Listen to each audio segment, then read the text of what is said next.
Goeiemôre, dis die 1 Maart en ek is Morney Botha, die Amerikaanse korrespondent vir Koepel TV, regstreeks hier uit Middle Tennessee uit. Vanoggend rapporteer ons oor die oorlog in Iran en ons kan baie duidelik sien hoe Iran se klere baie duidelik uitkom in die laaste 24 uur. Iran is besig om nie te retaliate teen Amerikaanse basisse of Israelse basisse nie. Hulle skiet hulle missiele nou indiskriminerend in siviele populasies in.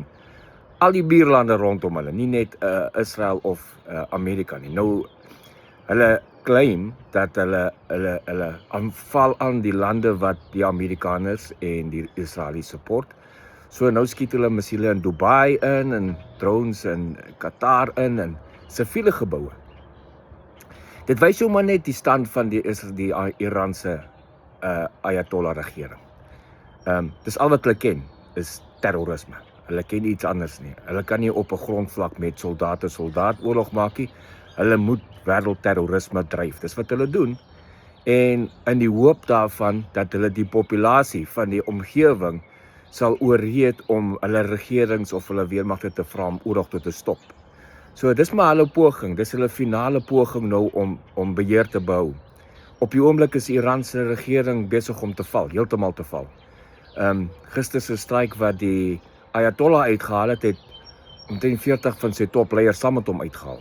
Nie net dit nie, die hoof van die weermag is uitgehaal, die minister van verdediging, al daai hooggeplaaste weermagmanne van die Iranse weermag is uitgehaal. So die hele Iran se regering, die ou regime is nou besig om te val en die populasie in Iran jubel daaroor. Daar's mense in die strate wat verheug is oor dit en jy kan dit sien reg oor die wêreld. Iranese wat in ander lande in die wêreld bly, is in die strate en hulle hou partytjies. Intussen gaan Israel en Amerika aan met teikens van geleentheidsteikens te tref. Hulle gaan nog steeds voortgaan om die warfighting capability van Iran te neutraliseer en hulle gaan agter allerlei ballistic missile lanseerstelsels en plekke gaan van waar Iran die missiele en die drones in die siviele populasie in die buurlande inskiet.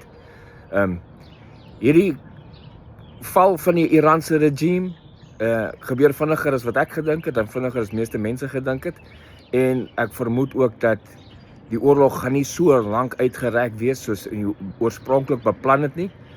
Beplan was nie, want sodra as daai mense begin oorgee, dan is dit nie nodig om verdere aanvalle te hou nie. Daar gaan wel nog hierdie week strikes wees, daar's definitief, daar's op die oomblik strikes in die gang. Die laaste paar regime beheerde soldate wat nog daar is, wat help met die missiele en drones in die buurlande inskiet, is nog daar. So ons verwag daar gaan nog missiele en drones in buurlande inkom, maar dit gaan afneem. En gelukkig word meeste van hulle geïntercept en afgeskiet anyway. So ons gaan sien dat hierdie ding nie baie ver draai, nie meer te lank nie. Hierdie gaan nie 'n protracted lang oorlog wees nie. Hierdie gaan redelik vinnig verby wees as ek dit so kyk. So met nuwe inligting wat inkom, sal ek julle weer rapporteer. Ek is dan Morney Botha, die Amerikaanse korrespondent vir Koepel TV, regstreeks vir nie uit Middle Tennessee uit. Vandag die 1 Maart 2026. Geniet die dag.